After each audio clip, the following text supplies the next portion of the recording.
విద్యకు రాజకీయాలకు ఎలాంటి సంబంధం లేదన్నారు మంత్రి పొన్నం ప్రభాకర్. ఇక ముషిరాబాద్ లో పలు అభివృద్ధి కార్యక్రమాలకు పొన్నం శంకుస్థాపన చేశారు.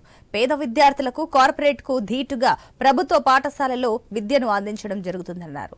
రాష్ట్రంలో మరిన్ని పాఠశాలలను, వైద్య ఆరోగ్య కేంద్రాలను ఏర్పాటు చేస్తామని స్పష్టం చేశారు.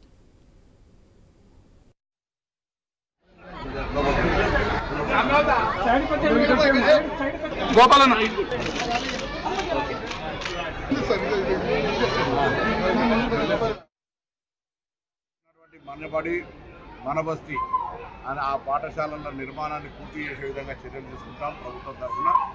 అది ఇంకా మెరుగైన విధంగా హైదరాబాద్లో చదువుతున్నటువంటి ప్రభుత్వ పాఠశాలలో చదువుతున్న విద్యార్థులు బయటి కార్పొరేట్ పాఠశాలతో ధీటుగా ఉండే విధంగా ఫీజుల కట్టలేని పరిస్థితుల్లో ఉన్నటువంటి తల్లిదండ్రులందరూ కూడా ఆసరాగా ఉండే, అండగా ఉండే విధంగా ఈ ప్రభుత్వ పాఠశాలల అభివృద్ధికి ప్రణాళిక సిద్ధం చేస్తూ ఒక విద్యార్థి నాయకుడిగా విద్యకు ఇచ్చేటువంటి అవకాశం లోపల, ప్రాధాన్యత లోపల ఎక్కడ కూడా కాంప్రమైజ్ కాకుండా ఈ ప్రభుత్వం లోపల అటువంటి విధానాన్ని తీసుకొచ్చే విధంగా చర్యలు తీసుకుంటాం.